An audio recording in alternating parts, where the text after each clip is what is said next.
Pemirsa Angkatan Muda Pembaharuan Indonesia (AMPI) Provinsi Bali punya pimpinan baru. Setelah Agung Bagus Pratiksa Linggih atau yang populer dipanggil Ajus terpilih sebagai Ketua DPD AMPI Provinsi Bali periode 2021-2026. Ajus terpilih secara aklamasi lewat musyawarah daerah ke-7 Dewan Pimpinan Daerah AMPI Bali yang berlangsung di Inagrand Bali Beach Sanur.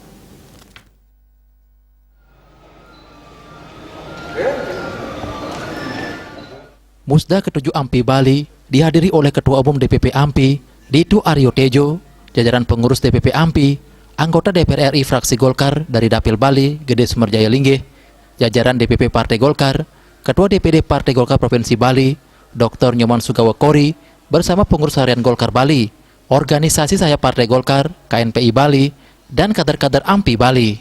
Musda ke-7 AMPI Bali yang dibuka Ketua Umum DPP AMPI, Dito Aryo Tejo, ditandai dengan pemukulan gong. Dalam musda AMPI Bali muncul satu nama calon ketua yakni Ajus.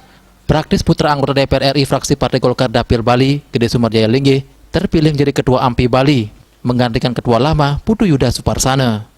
Ajus sendiri bukan merupakan orang baru di AMPI. Dalam kepengurusan sebelumnya, ia menjabat sebagai ketua harian AMPI Bali.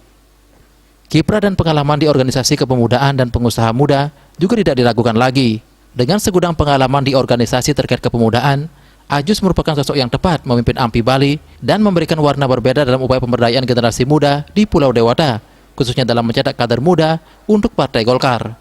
Ajus mengungkapkan AMPI memang didirikan Partai Golkar, namun AMPI bukan sayap partai tetapi sebuah ormas.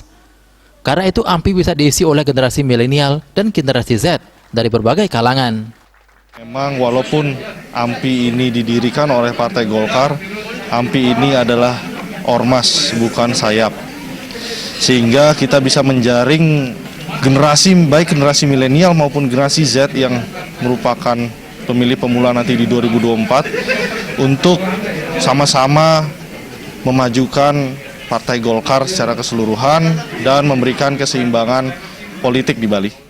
Ketua Umum DPP AMPI, Dito Aryo Tejo, mengharapkan AMPI Bali ke depan tidak hanya fokus pengembangan SDM anak muda, tetapi juga harus bisa menjadi pemenangan suara anak muda bagi Partai Golkar tahun 2024. Nah, harapan kami dari DPP yaitu program-program AMPI Bali ke depannya itu fokus kepada pengembangan SDM anak muda, tapi juga AMPI Bali juga harus bisa memainkan perannya sebagai pemenangan suara muda untuk Partai Golkar di 2024.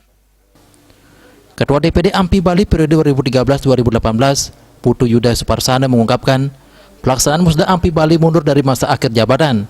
Hal itu disebabkan masalah teknis organisasi, hantaman badai COVID-19, dan berbagai kendala konsolidasi untuk melahirkan kader-kader terbaik yang akan memimpin AMPI Bali ke depan.